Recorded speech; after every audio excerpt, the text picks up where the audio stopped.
In my world, being a coach is part of our daily job. Coaching clients, coaching employees, coaching our team members, being coached, all the things that as a kid I probably wasn't great at. I was never probably the greatest coachable kid, but as I became an adult and learned from the very lessons I failed at, I started to really value the coaching. I started to really value the ability of connecting with somebody on a level that's so different, that's lifetime levels of everlasting value, right? It's something that goes beyond the norm. And I actually had the pleasure the other day of finding some things that really made me think about the everyday coaches, okay? So all of us grew up doing something, whether you played piano, or you played the guitar, or you played soccer like me, or basketball. You had coaches and mentors that were part of your life. And I was going through some old records and I just saw some certificates from the years of my old days of playing in my Catholic school soccer team. And I had some of the greatest years with my buddies on those teams. And we played all the way through like kindergarten through 7th and 8th grade. And I'll never forget the fun things that we did and the relationships we had. But this day, I was really focused on thinking back on the coaches. And, you know, one coach in particular had us all those years. Mr. Army was our coach, and he's no longer with us, but I'm very grateful for every single second that he invested in me as an individual. A coach, when you're a kid, is one of those things where you kind of take it for granted in the moment. Even parents, sometimes we take it for granted. But it's another way of connecting with your children that's providing such a positive influence. I was disciplined on the regular. I mean, I ran more laps. I can still see him telling me to go run a lap. One time I was practicing the flip throw-in, which I could do quite well in the 6th, 7th, and 8th grade, and it was quite popular when I was a kid. My kids laugh at me today about this, but I was practicing the flip throw-in, and man, I got it dialed in, and I flipped and threw that ball and hit him right in the back of the head. I ran laps the rest of that practice, and I never forgot that lesson. I never forgot to look around and evaluate my surroundings before you do something stupid. You know, really, when you're running those laps, you're frustrated at first. Maybe that first lap, you're frustrated at the coach like he did something wrong to you, and then you start to realize what you did wrong and why you did it and how you could have done it differently. It's a learning process, right? Something that only a coach can help you hear, because your parents tell you things all the time. To this day, your parents can tell you things that you may not hear the way that they're telling you, because you're still trying to prove that you have something that's important, or maybe they need to see you the way you want them to see you. Whatever it is, parents and children have disconnections sometimes that coaches fill. And I'm so grateful to have thought back on some of those coaching relationships. I'm so grateful for the years that every day after work, these coaches take time to invest into these children just like me, children whose parents were both working, sometimes working 2 jobs or long hours. You know, I'll never forget coaches sitting with me at the end of practice, waiting for my parents to come pick me up, taking time out of their day every day after work. How tired are we? How tired is mom or dad when they come home from work after getting the kids up and getting them to school and feeding them and doing everything you do in the day and then go coaching? I know that I've done that and I've coached a lot of years in my life, and I think it's one of the most fulfilling things I have.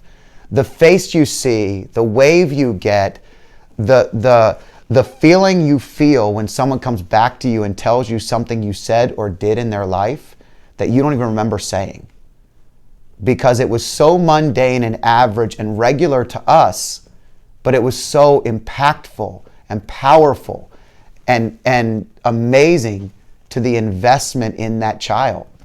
And I remember coaching my sons at 2 and 3 years old in soccer, and 4 years old, and running on the field with 2 twins who didn't want to play, and you know, we held their hands and helped them kick the ball. And I mean, I will never forget some of these moments, but I did it because people like Mr. Army and my dad and the people around me invested in me in the same way.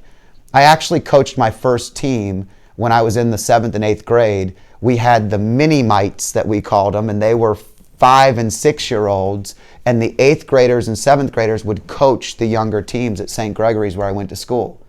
I started coaching as a 7th and 8th grader, and it's something I always valued, something I always loved.